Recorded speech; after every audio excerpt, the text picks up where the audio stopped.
Study 91 के official YouTube channel पर आप सभी विद्यार्थियों का मैं जीएस फैकल्टी जेपी सर हार्दिक स्वागत अभिनंदन वंदन करता हूं।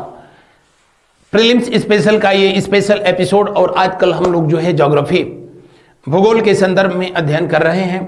आज की ये 11th यानी 11वीं क्लास है। इससे पहले 10 क्लास ऑलरेडी जो है ज्योग्राफी में मैं इस चैनल पर अपलोड कर चुका हूं, पढ़ा चुका हूं।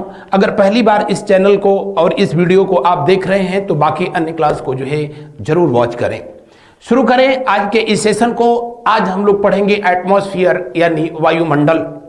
पिछले क्लास में भी जब तक मैंने जो है इस बात का जिक्र किया कि पृथ्वी की आकर्षण शक्ति, पृथ्वी की गुरुत्वाकर्षण शक्ति के कारण उसके चारों तरफ गैसों का जो आवरण पाया जाता है वही वायुमंडल कहा जाता है। और पृथ्वी ही नहीं, पृथ्वी सहित दूसरे भी अन्य जो ग्रह हैं उनकी ग्रेविटी की वजह से, उनके गुरुत्वाकर्षण की वजह से उनके चारों तरफ जो गैसों का आवरण पाया जाता है उसी को वायुमंडल कहा जाता है। और वायुमंडल विभिन्न प्रकार की गैसों का एक मिश्रण है। ध्यान रखेंगे, यौगिक नहीं, एक मिश्रण है। वायुमंडल के अध्ययन को एरोलॉजी के नाम से जाना जाता है। इससे संबंधित कुछ प्रश्न जो कि विगत परीक्षाओं में पूछे गए हैं, जैसे वायुमंडल में ओजोन परत किसने खोजा था, पृथ्वी की सतह से ओजोन परत की ऊंचाई कितनी है, या हवा में जिस गैस की मात्रा सबसे अधिक होती है वह कौन सी है। जब हम लोग सांस लेते हैं तो सबसे अधिक कौन सी गैस शरीर के अंदर प्रवेश करती है, या सांस छोड़ते हैं तो सबसे अधिक कौन सी गैस जो है निकलती है।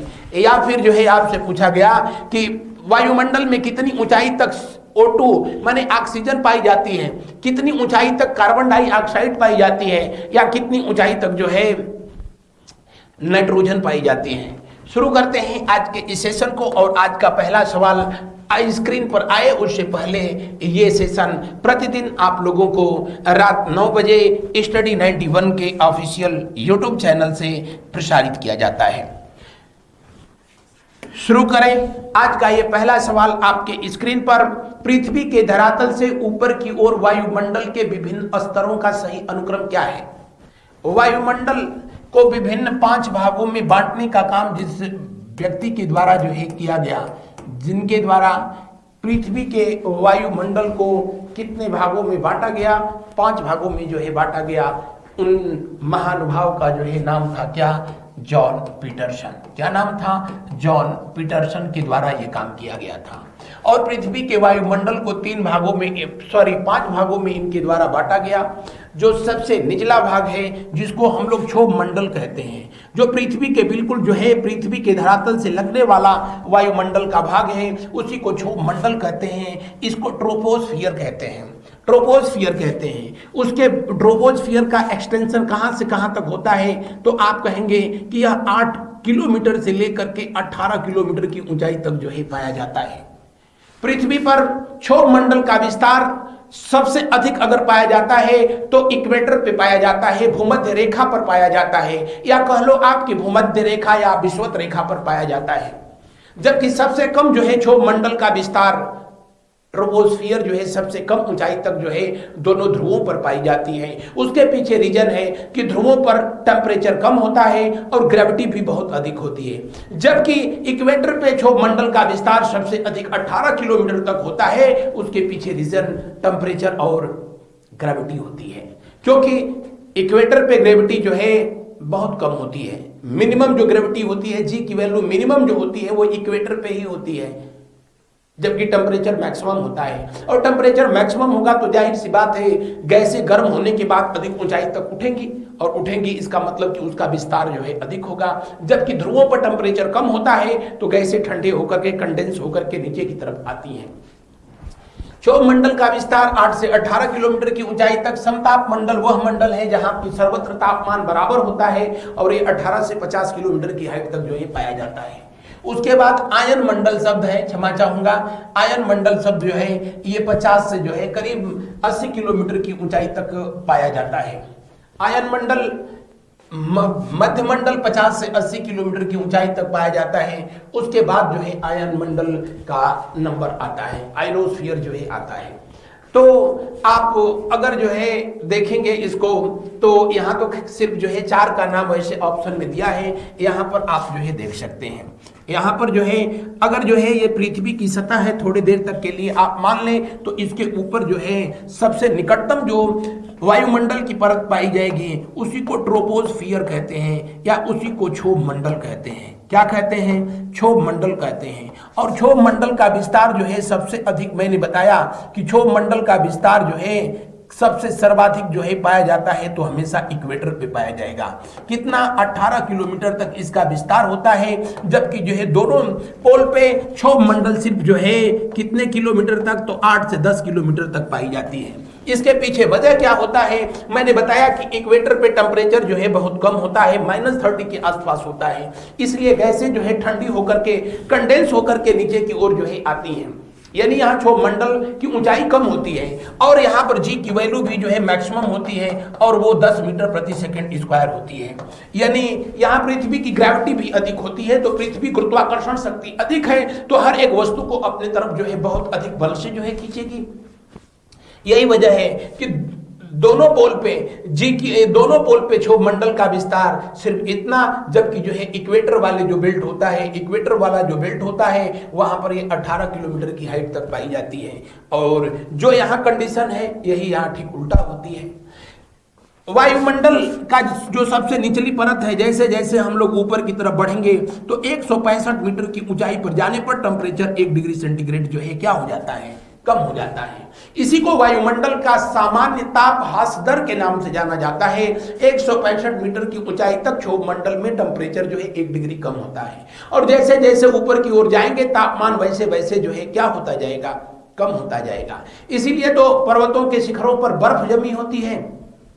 और क्षोभ मंडल के बाद जो है अगली परत जो वायुमंडल की होती है वो समताप मंडल है। उससे पहले मैं बता दूं कि सभी तरह के मौसमी जो दशाएं होती हैं, मौसमी जो है घटना चक्र जो होता है, मौसमी घटनाएं जो होती हैं, सब के सब जो है कहां पर पाई जाती हैं? क्षोभ मंडल में पाई जाती हैं। बिजली का चमकना, गरजना, बरसना, ये सब आंधी तूफान, ये सब जो है क्षोभ मंडल में ही जो है पाया जाता है।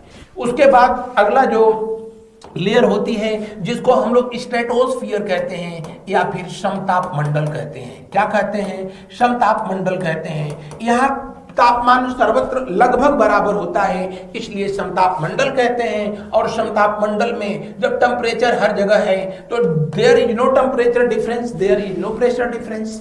अगर जो टेम्परेचर में कोई अंतर नहीं है तो वहां पर वायुदाब में भी कोई अंतर नहीं होगा, और नहीं होगा तो वहां पर हवाएं नहीं चलेंगी, क्योंकि जब भी वायुदाब में अंतर होता है तो उच्च वायुदाब से निम्न वायुदाब की तरफ जो है गैसें जो मूव करती हैं तो हम लोग कहते हैं कि हवा चल रही है। यहाँ टेम्परेचर डिफरेंस है ही नहीं तो प्रेशर डिफरेंस नहीं होगा तो हवाएं चलेंगी नहीं, और नहीं चलेंगी तो जाहिर सी बात है यहाँ पर किसी तरह के जो है मौसमी घटनाओं का अभाव पाया जाता है, यानी कोई जो है वेदर फिनोमिना नहीं पाई जाती है। बिल्कुल ये शांत क्षेत्र होता है। इसीलिए जो है एरोप्लेन को यानी वायुयानों को उड़ाने के लिए ये सबसे आदर्श स्थिति, वायुयानों के लिए सबसे जो है आदर्श स्थिति प्रस्तुत करता है कौन? समताप मंडल। और इसका विस्तार जो है कितनी ऊंचाई तक आप कहेंगे कि इसका जो है विस्तार होता है लगभग 18 किलोमीटर से लेकर के 50 किलोमीटर तक। और इसी समताप मंडल में इसके जो है निचले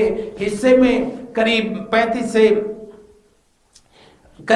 48 किलोमीटर के जो है रेंज में एक गैस की परत पाई जाती है, और उस गैस को ओजोन के नाम से जो है जाना जाता है।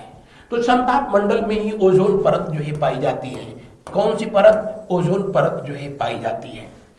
इसके बाद का जो क्षेत्र होता है समताप मंडल के बाद जो है उसके बाद कौन सा क्षेत्र होता है? आप कहेंगे मेसोस्फीयर है, यानी यही मध्य मंडल है। मध्य मंडल जिसका विस्तार हालांकि जो है कुछ किताबों में इधर उधर हो सकता है, लेकिन ये 50 से जो है 80 किलोमीटर की हाइट तक होता है। और मध्य मंडल जो है वायुमंडल का सबसे ठंडा क्षेत्र होता है, जहां का टेम्परेचर 100 डिग्री सेंटीग्रेड जो है पाया जाता है, -100 तक पहुंच जाता है। और उल्का पिंड जो है, जलते हुए उल्का पिंड वगैरह जो है इसी में दिखाई देते हैं। इसके बाद का जो क्षेत्र होता है जिसको हम लोग आयन मंडल कहते हैं, क्या कहते हैं? आयनोस्फीयर कहते हैं। और ये 80 किलोमीटर से लेकर के कब तक? करीब जो है 650 किलोमीटर की हाइट तक जो है ये पाया जाता है।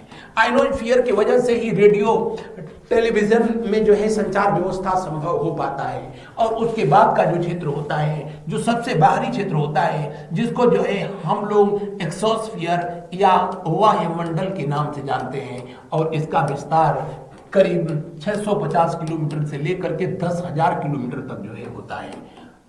हालांकि पृथ्वी की ग्रेविटी जो काम करती है वो कहां तक काम करती है, तो 36,000 किलोमीटर तक जो है काम करती है। लेकिन वायुमंडल वहां तक नहीं है। वो इसलिए नहीं होता है कि वायुमंडल विभिन्न प्रकार की गैसों का एक मिश्रण है, और इस हाइट के बाद जो है विभिन्न प्रकार की गैसें रह ही नहीं जाती हैं, सिर्फ और सिर्फ हाइड्रोजन। और हाइड्रोजन जो है दूसरे जो है हाइड्रोजन के साथ मिलकर के अन्य हीलियम को बनाती हैं, यानी इसके बाद हाइड्रोजन और हीलियम ही जो है पाई जाती हैं स्पेस वाला जो बेल्ट होता है।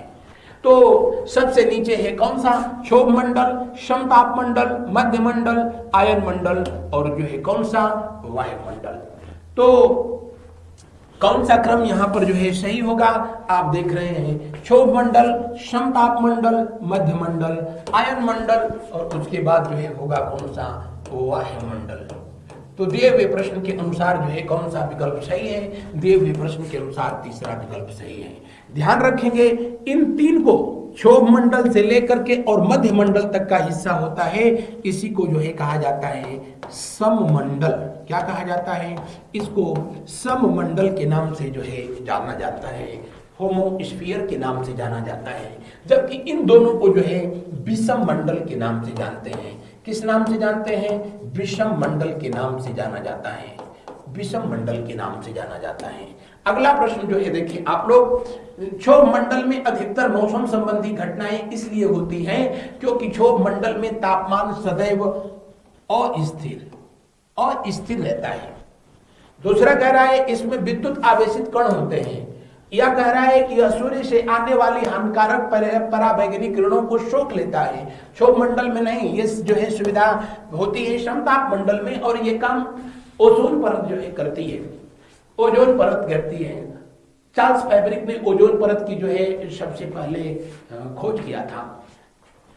यहां कह रहा है इसमें संपूर्ण वाष्पीकरण शब्द होना चाहिए, और जो है अधिकतर धूल कण होते हैं। हालांकि ये भी पाए जाते हैं, इसमें जो है कोई दो राय नहीं। अपने क्षोभ मंडल में करीब 0% से लेकर के 4% तक जो है जलवाष्प पाया जाता है, और वायुमंडल में उपस्थित जो है जलवाष्प की जो मात्रा होती है, जलवाष्प की जो मात्रा होती है वही जो है आर्द्रता के नाम से जानी जाती है, ह्यूमिडिटी के नाम से जानी जाती है।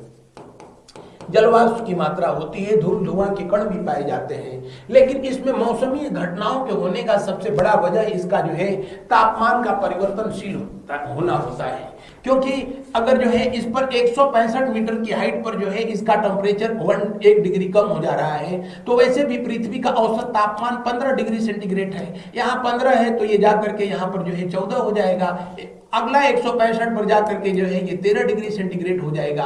तो जाहिर सी बात है जैसे जैसे इसमें हाइट बढ़ेगी इसका टेम्परेचर जो है कम होता जाएगा। टेम्परेचर कम होगा तो यहाँ पर जो है टेम्परेचर अधिक है, यानी हाई टेम्परेचर है तो लो प्रेशर होगा, और यहाँ पर लो टेम्परेचर है तो यहाँ के मुकाबले हाई प्रेशर होगा। और हवाएं हमेशा जो है उच्च वायु दाब से जो है किधर को चलती हैं? निम्न वायु दाब की ओर जो है चलेंगी, निम्न वायु दाब की ओर जो है चलेंगी, और उसका जो है परिणाम होगा कि इसमें जो है जितने भी जो है जल वाष्प पाई जाएगी, यानी जो है जो वाटर में मॉलिक्यूल जो है पाए जाएंगे, वो इसके टेम्परेचर के जो है वजह से जो वाष्पित गैसें हैं, या तो वो जो है वर्षा की बूंदों के रूप में, ओस के रूप में, या फिर जो है कोहरा के रूप में, यानी तमाम तरह की मौसमी जो घटनाक्रम होता है सब के सब जो है ये पाया जाता है क्षोभ मंडल में। कहाँ? ट्रोपोस्फियर में जो है पाया जाता है, और इसके लिए टेम्परेचर का जो है अस्थिर होना सबसे जो है जिम्मेदार है। बढ़ते हैं अगले प्रश्न की ओर। अगले प्रश्न का जो है हम लोग करते हैं अवलोकन। परिवर्तन मंडल या क्षोभ मंडल में तापमान ऊंचाई के साथ घटता है। वही बात तुम्हें बताया, इसमें तापमान लगातार बदलता है, इसमें जो है लगातार जो है वायुदाब बदलता है। इसमें लगातार हवाओं की दिशा बदलती है। हवाओं की दिशा बदलने के लिए जो है न सिर्फ यहाँ टेम्परेचर प्रेशर जो है जिम्मेदार है, बल्कि पृथ्वी की घूर्णन गति भी उसके लिए रिस्पॉन्सिबल होती है। कोरियोलिस बल प्रभाव भी उसके लिए जो है जिम्मेदार होता है। यही वजह है कि उत्तरी गोलार्ध में हवाएं हमेशा जो है अपनी दाएं की तरफ मुड़ती हैं, जबकि दक्षिणी गोलार्ध में अपने बाएं की तरफ जो है मुड़ जाती है। परिवर्तन मंडल या क्षोभ मंडल में तापमान जो है ऊंचाई के साथ हमेशा घटता है और 165 कितना 165 मीटर की जो है ऊंचाई पर तापमान जो है कितना कम हो जाता है, 1 डिग्री सेंटीग्रेड कम हो जाता है। अभी पीछे मैंने इस पर आपसे चर्चा भी किया था। बढ़ते हैं अगले प्रश्न की ओर। अगला प्रश्न को देखें। समताप मंडल के निचले भाग में जेट विमान बहुत आसानी और निर्विघ्नता के साथ उड़ सकते हैं। इसका उपयुक्त जो है स्पष्टीकरण क्या है? वायुमंडल का जो समताप मंडल होता है वो विमानों को उड़ाने के लिए जो है सबसे उपयुक्त दशाओं को जो है प्रस्तुत करता है। लेकिन ध्यान रखेंगे जो जेट पवन चलती हैं वो हमेशा जो है क्षोभ मंडल के ऊपरी हिस्से में चलती हैं। किसमें? क्षोभ मंडल के ऊपरी हिस्से में जो पवन चलती है, हवा चलती है, उसी को जेट पवन कहते हैं, जिसकी स्पीड 100 किलोमीटर जो है प्रति घंटे से भी अधिक की होती है। और यहाँ पर जो है जब समताप मंडल जो है पाया जाता है, समताप मंडल जो होता है यहाँ पर जो है इन हवाओं के साथ जो है इनकी दिशाओं में जो पवनें जो एरोप्लेन जो है जारी की जाती हैं, चलाई जाती हैं, जिनको जेट पवन के नाम से जो है जाना जाता है। और समताप मंडल के निचले भाग में बादल या जलवाष्प नहीं होते हैं। सही बात है, क्योंकि यहाँ पर टेम्परेचर बिल्कुल जो है इक्वल होता है, कोई मौसमी घटनाएं होती ही नहीं है, जलवाष्प होता ही नहीं है, तो बादल होने का सवाल ही नहीं होता है।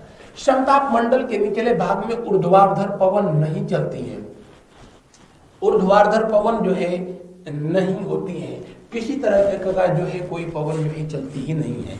तो ये भी जो है सही है। तो दिए हुए प्रश्न का कौन सा विकल्प सही है? ये भी जो है, क्यों? हवाओं के चलने की जो दिशा होती है या तो पृथ्वी के जो है समानांतर होती है, और नहीं तो जो है इस तरह से उसके जो है परपेंडिकुलर होगा, लंबवत होगा।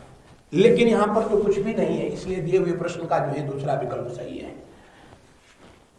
समताप मंडल की खोज किसने किया था? डीबोट नामक वैज्ञानिक के द्वारा किया गया था। किसके द्वारा किया गया था? डीबोट ने किया, डीबोट नामक वैज्ञानिक के द्वारा जो है किया गया था। और हेनरी फोरमैन के द्वारा, किसके द्वारा? हेनरी फोरमैन के द्वारा जो है बताया गया, हेनरी फोरमैन के द्वारा बताया गया वायुमंडल में, समताप मंडल में पाई जाने वाली जो ओजोन परत है उसमें छिद्र हुआ, और ये छिद्र जो है साउथ पोल पर यानी अंटार्कटिका में जो है हुआ है। और ये खोज इनके द्वारा जो है किया गया था कब? 1985 में। कब किया गया? 1985 में किया गया। आगे बढ़ते हैं। प्रतिशतता के आधार पर वायुमंडल में सर्वाधिक पाई जाने वाली गैस कौन सी होती है? पहली बात कि जो है हमारा वायुमंडल जो है विभिन्न प्रकार की गैसों का जो है मिश्रण है। क्या है? ये विभिन्न प्रकार की गैसों का एक मिश्रण है, यौगिक नहीं है। मिश्रण का मतलब जहां पर जो है एलिमेंट एक फिक्स रेशियो में नहीं होते हैं, जबकि कंपाउंड का मतलब जहां पर एलिमेंट एक फिक्स रेशियो में पाए जाते हैं। तो हमारे वायुमंडल में जो गैसें होती हैं एक निश्चित अनुपात में नहीं होती हैं, इसीलिए जो है यह एक क्या है? जी हाँ, विभिन्न गैसों का मिश्रण है। और नाइट्रोजन हमारे वायुमंडल में लगभग 78% जो है पाई जाती है, 78% पाई जाती है, सबसे अधिक पाई जाती है। कौन सी? नाइट्रोजन। अगर नाइट्रोजन जो है नाइट्रोजन न रहे तो आग पर काबू नहीं पाया जा सकता है। आग लग जाए तो उस पर काबू नहीं पाया जा सकता है, यानी आग पर जो को नियंत्रित नहीं किया जा सकता अगर ये गैस न रहे तो। नाइट्रोजन की वजह से ही पौधे नाइट्रोजनिफिकेशन करते हैं, जिसके वजह से वायुमंडल का जो नाइट्रोजन होता है उसको नाइट्रेट में जो है कन्वर्ट कर दिया जाता है। और ये काम जो है सिर्फ दलहनी फसलों के द्वारा राइबोसियम नामक जीवाणु के सहयोग से किया जाता है। आपको जानकारी के लिए बता दें, नाइट्रोजन की खोज जो है वैज्ञानिक रदरफोर्ड के द्वारा जो है किया गया था। ऑक्सीजन हमारे वायुमंडल में लगभग 21% होती है। वही ऑक्सीजन जिसकी खोज जो है प्रिस्टले के द्वारा किया गया था। किसके द्वारा इसकी खोज की गई थी? प्रिस्टले के द्वारा किया गया था। प्रिस्टले एक वैज्ञानिक का नाम है, इनके द्वारा किया गया था, जबकि इसको जो है रदरफोर्ड ने खोजा था। किसने? रदरफोर्ड के द्वारा इसकी खोज जो है की गई थी। और ऑक्सीजन 21%, नाइट्रोजन 78%, तो अपने वायुमंडल का लगभग 99% भाग जो है किससे मिलकर के बना है? किससे मिलकर के बना है? आप कहेंगे ये 99% हिस्सा सिर्फ दो गैसों से मिलकर के बना है, ऑक्सीजन और नाइट्रोजन। जब हम लोग सांस लेते हैं तो हमारे शरीर में सबसे अधिक जो मात्रा प्रवेश करती है जिस गैस की, वो नाइट्रोजन है। ये कई बार परीक्षाओं में पूछा गया है। वो अलग बात है कि हमारे शरीर के अंदर जो है ऐसा कोई फंक्शन नहीं है जिसके वजह से उस नाइट्रोजन का कोई यूटिलाइजेशन किया जा सके। तो जितनी मात्रा में हम लोग नाइट्रोजन गैस को इनहेल करते हैं, यानी शरीर के अंदर अपने फेफड़े में लेते हैं, जब सांस छोड़ते हैं तो उतनी जो है गैस नाइट्रोजन जो है निकल जाती है। तो सबसे अधिक सांस लेते हैं तो नाइट्रोजन, और जब सांस छोड़ते हैं तो सबसे अधिक मात्रा में भी होती है कौन? नाइट्रोजन। उसके बाद ऑक्सीजन और CO2 का नंबर आता है। इस बात को जो है हमेशा ध्यान रखेंगे। हाइड्रोजन हमारे वायुमंडल में लगभग 10.01% जो है पाई जाती है। कार्बन डाइऑक्साइड जो है 10.03% पाई जाती है। और वायुमंडल में हरित गृह प्रभाव के लिए अगर जो गैस से जिम्मेदार होती हैं तो उसमें कार्बन डाइऑक्साइड के अलावा जो है एक गैस जो है गैस के रूप में जो जलवाष्प होता है वो भी जो है किसके लिए जिम्मेदार होता है? जी हाँ, बिल्कुल। तो बढ़ते हैं अगले प्रश्न की ओर। उससे पहले बताएं कि प्रतिशतता के आधार पर वायुमंडल में सर्वाधिक पाई जाने वाली गैस कौन सी है? तो नाइट्रोजन। आपसे कहा जाए वो कौन सी गैस होती है जो कि वायुमंडल में तब उत्पन्न होती है जब भूकंप की घटना होती है, जब जो है अर्थक्वेक जैसी इंसिडेंस होता है तो वायुमंडल में कौन सी गैस उत्पन्न होती है? आप कहेंगे कि रेडॉन। कौन सी? रेडॉन। हालांकि वायुमंडल में सबसे अधिक मात्रा में पाई जाने वाली अक्रिय जो गैस है वो है आर्गन। कौन? आर्गन। और ये लगभग 0.93% जो है पाई जाती है। आर्गन 0.93%। रेडॉन भूकंप के समय जो है ये उत्पन्न होती है, इसीलिए इसको अर्थक्वेक इंडिकेटर के नाम से जाना जाता है। किस नाम से? अर्थक्वेक इंडिकेटर के नाम से इसे जाना जाता है। ग्लोबल वार्मिंग के लिए सबसे जिम्मेदार होती है कौन सी? Carbon dioxide. बढ़ते हैं अगले प्रश्न की ओर। अगला प्रश्न को जो है देखें, आसमान में उपस्थित जलवाष्प ऑक्सीजन तथा ओजोन गैसों द्वारा अवशोषण होता है। सूर्य की लघु तरंगों का, सूर्य की विकिरित ऊर्जा के कुछ भाग का, या ए और बी दोनों, या सूर्य की केवल दीर्घ तरंगों का। आसमान में यानी हमारे वायुमंडल में, क्षोभ मंडल में जब सूर्य की किरणें जो है एंट्री करती हैं तो सनरेज जो है शॉर्ट रेंज, आप कह सकते हो कि वो शॉर्ट वेव में होती है। किसमें होती है? शॉर्ट वेव में होती है, यानी लघु तरंगों के रूप में हमारे वायुमंडल में प्रवेश करती है। लघु तरंगों के रूप में वायुमंडल में प्रवेश करती है और जब पृथ्वी पर पहुंचती है करीब करीब जो है कुल सूर्यातप का 51% भाग जो है हमारी पृथ्वी को जो है प्राप्त होता है, अर्थ को प्राप्त होता है। और उसके बाद जो है अर्थ उसको जब रिफ्लेक्ट करती है, परावर्तित करती है, वापस करती है, तो ये दीर्घ तरंगों के रूप में वापस होता है। किस रूप में? दीर्घ तरंगों के रूप में होता है। और जो CO2 गैस होती है, कार्बन डाइऑक्साइड जो गैस होती है, इन दीर्घ तरंगों को, ये लॉन्ग वेव जो रेज होती है, इनको कंज्यूम कर लेता है।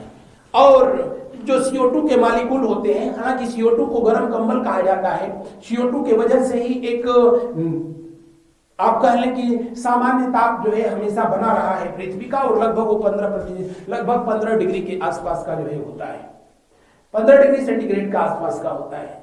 लेकिन जब CO2 की मात्रा जब बढ़ी वायुमंडल में तो उसका वो स्वभाव है भाई, वो तो जो है सन एनर्जी को कंज्यूम करेगी, जिसकी वजह से ग्लोबल वार्मिंग जो है आजकल बढ़ रहा है।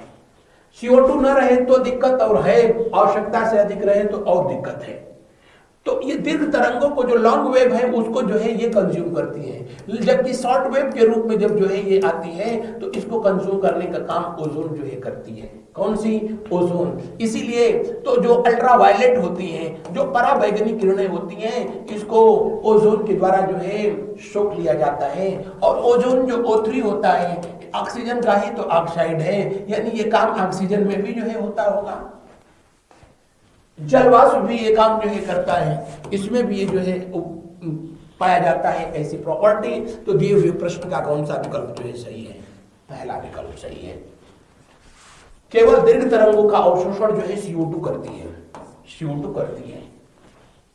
हालांकि वाटर मॉलिक्यूल के साथ भी जो है यहाँ पर ये कंडीशन होती है। बढ़ते हैं अगले प्रश्न की ओर। अगला प्रश्न जो है देखें, कुल सूर्यातप का कितना भाग पृथ्वी के वायुमंडल को जो है प्राप्त होता है? लगभग जो है पृथ्वी के सतह को 51% जो है भाग प्राप्त होता है। 34% भाग जो है तुरंत परावर्तित कर दिया जाता है, फिर अंतरिक्ष में जो है रिफ्लेक्ट कर दिया जाता है। पृथ्वी के वायुमंडल को, पृथ्वी के वायुमंडल मतलब जो है इसको लगभग 48 से 49% हिस्सा जो है प्राप्त होता है। दिए हुए प्रश्न का जो है ये उत्तर जो है सही होगा।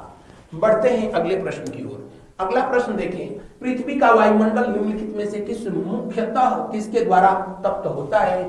फिर वही बात यार, लघु तरंग विकिरण, लघु तरंग और विकिरण के द्वारा जो है तप्त वायुमंडल जी नहीं, ये दीर्घ तरंगों के जो है स्थलीय विकिरण के द्वारा गर्म होता है। अभी इसके बारे में मैंने आपसे जो है चर्चा भी किया था। बढ़ते हैं अगले प्रश्न की ओर। भूमध्य रेखा के ऊपर वायुमंडल की मोटाई अधिकतम होती है, और भूमध्य रेखा के क्यों होती है? अभी मैंने बताया, क्योंकि जो है पृथ्वी का जो इक्वेटर है यहाँ पर टेम्परेचर जो है बहुत ज्यादा होता है, और पृथ्वी के एवरेज टेम्परेचर का ठीक डबल होता है। पृथ्वी के औसत तापमान का ठीक जो है दुना यहाँ का तापमान होता है, और जी की वैल्यू जो है यहाँ पर मिनिमम होती है, और वो लगभग 9.8 मीटर पर सेकेंड स्क्वायर से कुछ कम हो जाती है। तो यहाँ पर पृथ्वी की आकर्षण शक्ति भी कम है, टेम्परेचर भी कम है। इस वजह से यहाँ पर भूमध्य रेखा पर, मैं क्षमा चाहूंगा, यहाँ पर टेम्परेचर मैक्सिमम होगा। टेम्परेचर मैक्सिमम होता है, मैं लिखा भी हूँ इस बात को, 30 डिग्री, जबकि पृथ्वी का एवरेज टेम्परेचर जो है 15 डिग्री सेंटीग्रेड के बराबर होता है। तो यहाँ टेम्परेचर मैक्सिमम है, मैक्सिमम टेम्परेचर है, क्योंकि सूर्य में पढ़ाया पिछले क्लास में बताया कि जो है सन रेज जो है इक्वेटरल जोन में लगभग वर्ष भर 90 डिग्री पर जो है पड़ती है। इक्वेटरल जोन की बात कर रहा हूं। इक्वेटर पे सिर्फ 21 मार्च और 23 सितंबर को सूर्य की किरणें लंबवत पड़ती है, जिसकी वजह से पूरी पृथ्वी पर दिन रात बराबर होता है। लेकिन इक्वेटरल जोन में जो है सूर्य की किरणें वर्ष भर लंबवत जो है पड़ती हैं, जिसकी वजह से वहां टेम्परेचर अधिक होता है, और टेम्परेचर अधिक होगा तो जाहिर सी बात है उससे लगने वाली जो गैसें हैं वो गर्म होकर के ऊपर की ओर उठेंगी, उनका विस्तार ऊपर तक होगा। और यही वजह है कि क्षोभ मंडल भूमध्य रेखा पर लगभग 18 किलोमीटर तक जो है पाई जाती है, जबकि जो है दोनों पोल पर इसका विस्तार सिर्फ 8 किलोमीटर तक पाया जाता है। यानी उसके लिए एक वजह जो है ये टेम्परेचर है, और दूसरा जी की वैल्यू है। यहाँ पृथ्वी की आकर्षण शक्ति कम है, जबकि यहाँ पृथ्वी की आकर्षण शक्ति जो है कितनी है? तो आप कहेंगे कि यहाँ अर्थ का जो है जी की वैल्यू है कितना, 10 मीटर प्रति सेकंड स्क्वायर का होता है, और यहाँ टेम्परेचर जो है -30 डिग्री में है। तो पहला विकल्प जो है कह रहा है कि भूमध्य रेखा के ऊपर वायुमंडल की मोटाई अधिकतम होती है, बिल्कुल सही है, ये 18 किलोमीटर तक होती है। कारण भूमध्य रेखा के ऊपर उच्च सूर्य तपन तथा तीव्र संवहनी धाराएं चलती हैं, यानी ए और दोनों सही हैं, और सही व्याख्या है। संवहनी धाराएं का मतलब जब जो है जो हवा बहुत गर्म होती है तो पृथ्वी के सतह से जो है इस तरह से जो है ऊपर की ओर जो है उठती है। इक्वेटरल जोन को ही जो है डोल्ड्रम जोन के नाम से जो है जाना जाता है, और ऐसे विंड को जो है डोल्ड्रम विंड कहा जाता है, डोल्ड्रम हवा कहा जाता है। पृथ्वी के चारों ओर गैसों के एक समूह को क्या कहा जाता है? पृथ्वी के चारों ओर या किसी भी ग्रह के चारों ओर उसकी ग्रेविटी की वजह से, उसके गुरुत्वाकर्षण शक्ति की वजह से जो गैसों का आवरण होता है उसी को वायुमंडल कहते हैं। क्या कहते हैं? वायुमंडल कहते हैं, वायुमंडल कहते हैं।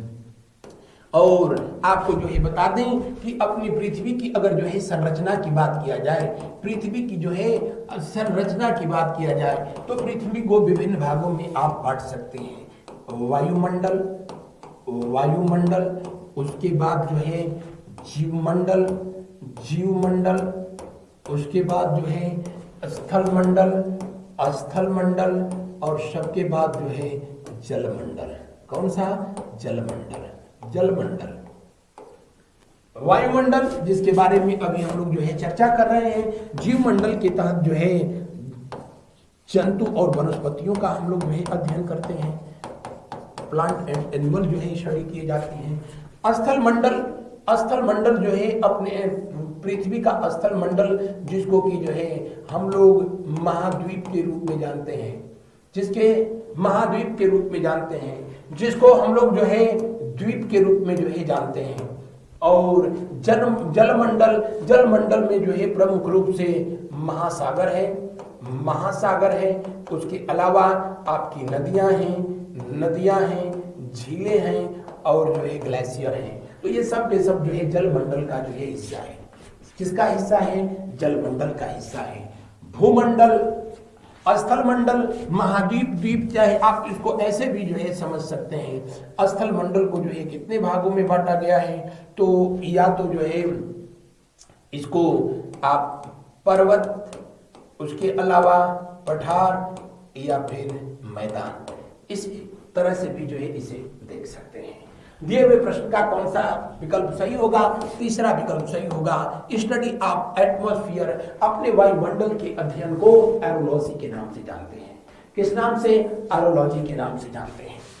अगला प्रश्न, उससे पहले हमारी संस्था की तरफ से जो है ये आप लोगों को टेस्ट सीरीज जो है जारी की गई है, जिसको आप www.study91pro.com पर जाकर के जो है प्राप्त कर सकते हैं।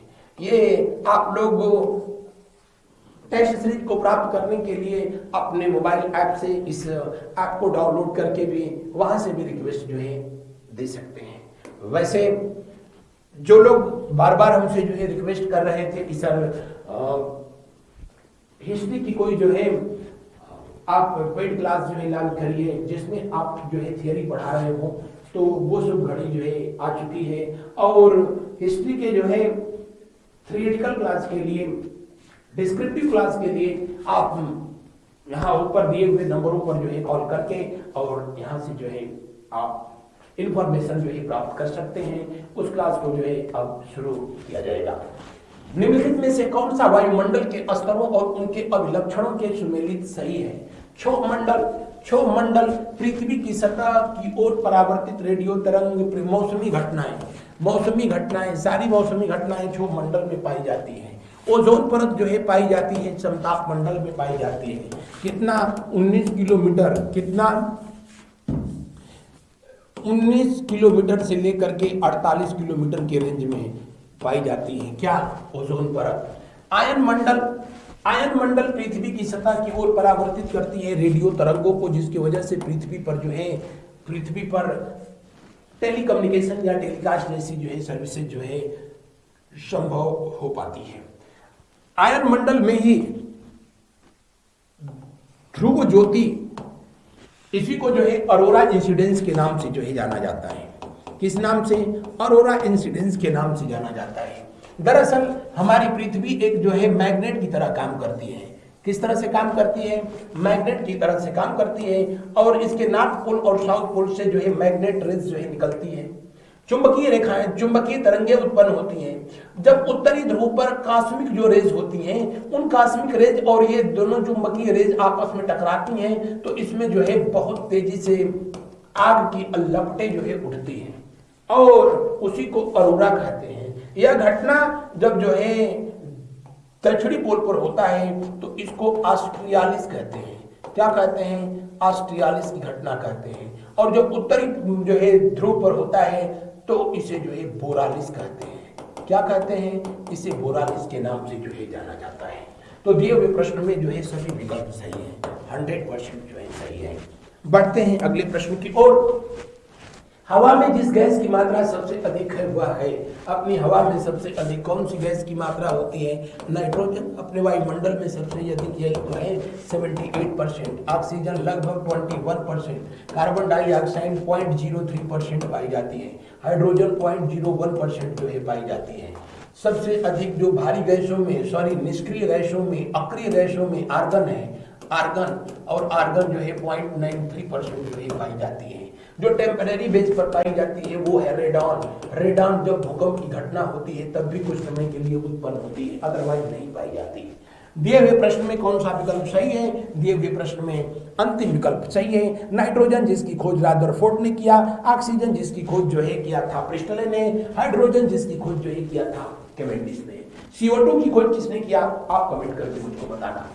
बढ़ते हैं अगले प्रश्न की ओर। अगला प्रश्न देखिए, मानव द्वारा बनाए गए उपग्रह स्थापित होते हैं।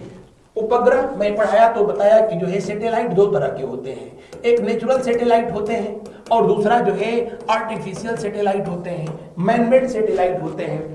पृथ्वी का जो है नेचुरल सैटेलाइट बस एक ही है और वो है चंद्रमा।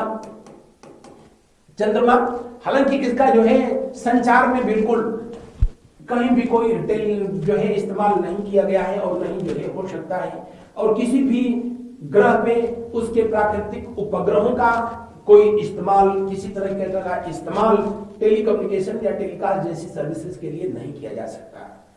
उसके लिए आर्टिफिशियल जो है बनाए गए उपग्रह, और ये सब के सब जो है सब के सब यहाँ क्षोभ मंडल में तो हो नहीं सकते हैं, समताप मंडल में भी नहीं होते हैं, मध्य मंडल में भी नहीं होते हैं, तो होते कहाँ हैं? पृथ्वी के जो है सबसे ऊपरी जो परत पाई जाती है उसी जो है रेंज में ये सब आर्टिफिशियल जो कृत्रिम उपग्रह होते हैं पृथ्वी की परिक्रमा करते हैं। हालांकि उनको किस पर्पज से जो है भेजा गया है, अपने पर्पज के अनुसार जो है उनके हाइट भी अलग अलग होती है, किस ऊंचाई पर जो है वो पृथ्वी की चारों तरफ जो है परिक्रमा करें, लेकिन अपने वायुमंडल में ही रखे जाते हैं। अपने पृथ्वी के जो है गुरुत्वाकर्षण क्षेत्र में ही रखे जाते हैं, क्योंकि पृथ्वी की आकर्षण शक्ति की वजह से ही वो पृथ्वी के ही चारों तरफ जो है परिक्रमा करते हैं। वरना पृथ्वी के जो है गुरुत्वाकर्षण शक्ति से जो है बाहर भेज दिया जाए तो भेजा गया था पृथ्वी की परिक्रमा करने के लिए, वो जाके किसी और का परिक्रमा करना शुरू कर देगा। और पृथ्वी की गुरुत्वाकर्षण शक्ति जो है अर्थ की गुरुत्वाकर्षण शक्ति कितने किलोमीटर के बराबर हो, कितने किलोमीटर हाइट तक होती है? 36,000 किलोमीटर की हाइट तक होती है। मैं पढ़ाया तो बताया कि जैसे ही अर्थ सरफेस से हम लोग ऊपर की तरफ जाते हैं वैसे ही जी की वैल्यू जो है कम होने लगती है, और इस हाइट पर जाकर के जी की वैल्यू जो है क्या हो जाती है? जीरो। और जी की वैल्यू यहाँ जीरो होगी तो यहाँ पर किसी वस्तु का भार जो है जीरो होगा, क्योंकि W=mg, और जो है द्रव्यमान कुछ भी हो, जब ये जो है जीरो हो गया तो जो है भार जीरो हो गया। इसको भारहीनता की स्थिति कहते हैं। भारहीनता की स्थिति हो जाती है और वो क्षेत्र अंतरिक्ष होता है। बढ़ते हैं अगले प्रश्न की ओर। वायुमंडल में नमी की मात्रा अक्षांश से संबंध है। वायुमंडल में नमी की मात्रा यानी जल वाष्प की मात्रा अक्षांश से संबंधित है। मैंने बताया था कि जैसे जैसे जो है हम लोग बढ़ेंगे नॉर्थ पोल की तरफ, जैसे जैसे बढ़ेंगे हम लोग इधर साउथ पोल की तरफ जो है बढ़ेंगे, तो वैसे वैसे जो है टेम्परेचर कम होता जाएगा।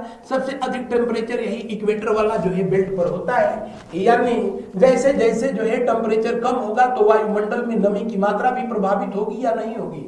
बिल्कुल प्रभावित होगी। हर एक अक्षांश पे टेम्परेचर चूंकि बदलेगा और बदलेगा तो नमी की मात्रा भी जो है प्रभावित होगी। यानी पहला स्टेटमेंट सही है। नमी को जलवाष्प के रूप में रखने की क्षमता तापमान से संबंध है, ये भी जो है सही है। हवाओं को जलवाष्प को धारण करने की जो क्षमता होती है उसी को जो है आर्द्रता के नाम से जो है जाना जाता है, और वो तापमान पर बिल्कुल निर्भर करता है। दिए हुए प्रश्न का पहला विकल्प सही है। अगला प्रश्न को देखिए। वायुमंडल की अपेक्षित आर्द्रता जो है मापी जाती है हमेशा किसमें मापी जाती है? किसमें मापी जाती है? आप कहेंगे जो है इसको हाइग्रोमीटर में मापा जाता है। हाइग्रोमीटर में पोटेंशियोमीटर से क्या मापा जाता है? इससे जो है विभवांतर जो है मापा जाता है, विभवांतर मापा जाता है, इसीलिए इसको विभवांतर मापी कहा जाता है। लैक्टोमीटर से जो है दूध की शुद्धता जो है मापी जाती है, दूध की शुद्धता जो है मापी जाती है, दूध की शुद्धता मापी जाती है। ये ऊपर सबसे आसान है। आप बताइए कि जो है हाइड्रोमीटर से जो है क्या मापा जाता है?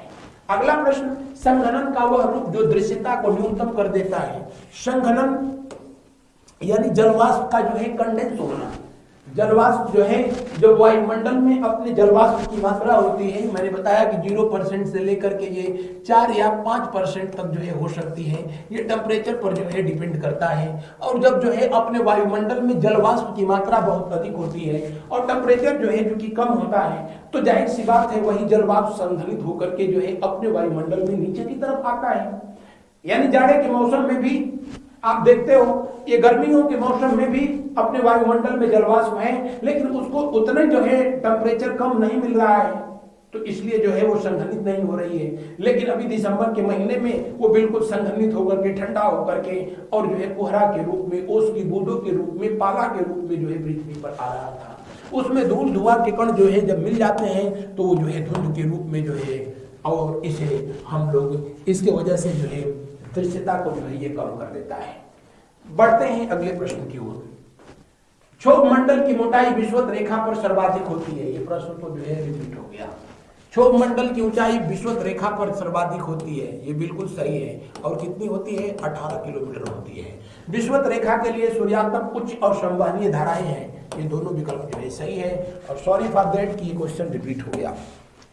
वायुमंडल की सामान्य संचार प्रणाली हेतु प्रतिपादन हैंडले की कोशिका आधारित है। किस पर आधारित है? किस पर आधारित है? तो तापीय जो है संकल्पना पर आधारित है। बस 2 मिनट से। किस पर आधारित है? तापीय संकल्पना पर जो है, टेम्परेचर जो है डिफरेंस पर आधारित है। और इसका इस्तेमाल जो है किस रूप में? संचार प्रणाली के रूप में किया जाता है। अगला प्रश्न, नेफोमीटर से निम्न में से किसका मापन किया जाता है? नेफोमीटर से बादलों की दिशा और गति को जो है मापा जाता है। और वायुमंडल में, हमारे वायुमंडल में बादलों की दिशा और चलने की गति बिल्कुल वही होती है जो हवाओं की जो है गति होती है। यानी जो है बिल्कुल समान स्थिति होती तो पृथ्वी जो है जैसे पश्चिम से पूर्व की ओर जो है पृथ्वी मूव करती है, रोटेट होती है, हवाएं भी उसी तरह चलती, ये बादल भी उसी तरह चलते, लेकिन ऐसा नहीं होता है। उसके लिए घूर्णन गति पृथ्वी की जिम्मेदार होती है। इनकी दिशा को बदल जाने के लिए टेम्परेचर डिफरेंस जो है जिम्मेदार होता है, प्रेशर डिफरेंस जो है जिम्मेदार होता है। तो नेफोमीटर से जो है बादलों की दिशा और गति को जो है मापा जाता है। इस सेशन का अंतिम प्रश्न, ब्यूफोर्ट स्केल पर निम्न में से क्या दर्शाया जाता है? भूकंपीय तरंगों की गति? ना, भूकंपीय तरंगों की गति या तो मार्सेली पर जो है मापा जाता है, या तो रेक्टर स्केल पर मापा जाता है। बहते हुए जल की गति? नहीं, पवनों की जो है गति और दिशा को मापने के लिए ब्यूफोर्ट स्केल का इस्तेमाल किया जाता है। तो मेरे प्यारे, आज ये रहा जो है आज का सेशन। आज का सेशन आपको जो है कैसा लगा? आप कमेंट करके जो है मुझको जरूर जो है बताइए। ये सेशन आपको पसंद आता है तो इसे लाइक करें और अपने अन्य दोस्तों में भी जो है इसे शेयर करें। और इतिहास सब्जेक्ट के लिए जो पेड बैच जो लोग रिक्वेस्ट कर रहे थे, जिसमें कि डिस्क्रिप्टिव वे में जो है पढ़ाया जाएगा। इससे पहले जो है मैंने पढ़ाया आप लोगों को सिर्फ चैप्टर वाइज मैंने क्वेश्चन कराया था, तो बहुत से लोगों ने जो है उसके लिए रिक्वेस्ट भी किया था। जो डिस्क्रिप्टिव जो क्लास होगी उसके लिए दिए गए नंबरों पर जो है आप कॉल करके और उसके रिगार्डिंग इंफॉर्मेशन जो है प्राप्त कर लेंगे। ये रहा आज का सेशन। आज बस इतना ही। शेष अगले दिन अगली क्लास में अगले टॉपिक के साथ। थैंक यू, शुभ रात्रि, good night to all of you.